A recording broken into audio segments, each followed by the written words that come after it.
1938 Central African Time. You're still listening to Africa Digest with myself, Samora Magesi, on this Friday evening.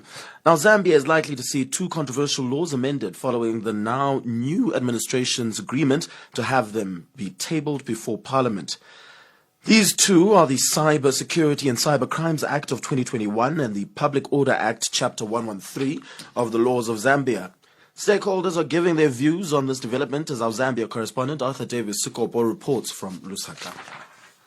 The Cyber Security and Cyber Crimes Act was enacted into law in a quick way in 2021, despite facing opposition by many stakeholders in the country that cited fears of clamping down on people's freedoms of expression and speech. For the Public Order Act, enacted decades ago with some amendments done as far back as 1955, there has been many complaints about it, such as being meant to oppress the opposition and being used by colonialists to suppress the natives, as senior citizen Brebna Changala notes. This is an archaic law that was used by the colonialists to control and manage the natives, as it were, at that time. And it has been used by successive governments to abuse and stifle dissent. But now, there seems to be light ahead with the two laws, as the new administration of the Zambian government, through Hakainde Hichilema, has decided to go by its promise in the opposition to amend the two and make them friendly for citizens. Hichilema, while in opposition, promised to scrap off the cyber law immediately after taking office. Like Saboy Imboila, an opposition leader leading the NDC, recalls. We were really thinking to say, since the UPND went through so much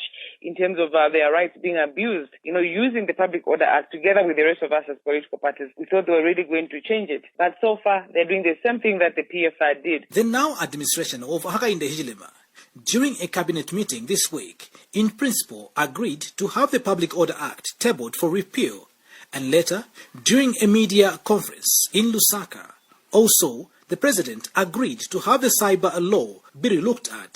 This is welcome news to Sabo Imboila, a politician from the opposition.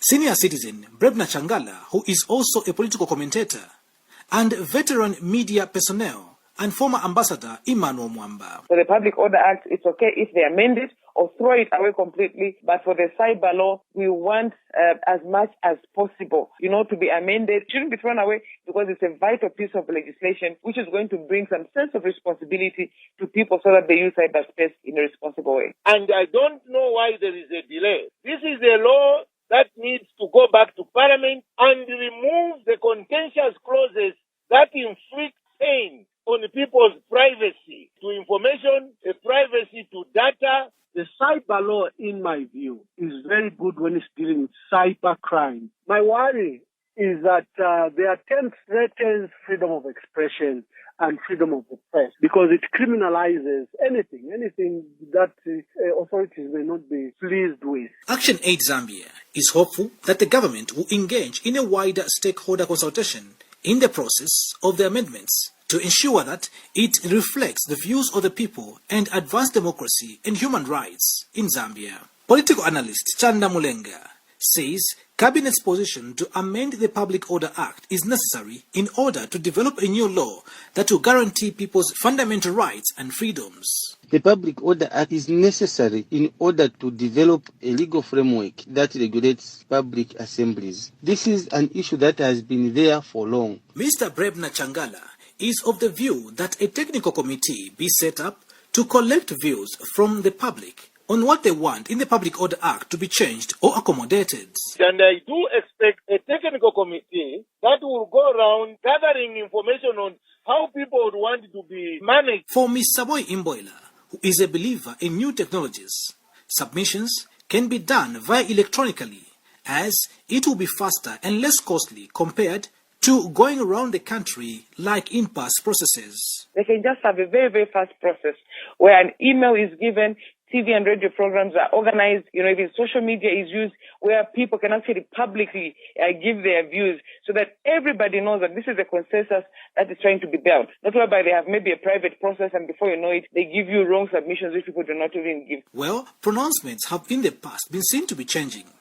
And asked if the current administration can be trusted in this process of amending laws, Ms. Saboy Imboila says she has little faith. The big faith we had when the European reform government is no longer there, but we still have little faith that maybe they can wake up and do the right thing. For Boniface Chembe of the Southern Africa Center for the Reconstructive Resolution of Disputes, SACOD, the amendment of the Public Order Act should be done in the spirit of peace building. It is paramount that the process strictly adheres to the peace-building principle of inclusiveness to avoid having any part of the population or stakeholders from being excluded or marginalized and thereby create a source of tension which becomes a problematic conflict driver. Well, Zambians have their eyes and ears on the ground, hoping to see and hear their aspirations taken on board by an administration whose president promised more glitter things. Reporting for the SABC's Channel Africa in Lusaka, Zambia, I am Arthur Davies, Sikopo. And now it's time for your latest African RT Beats.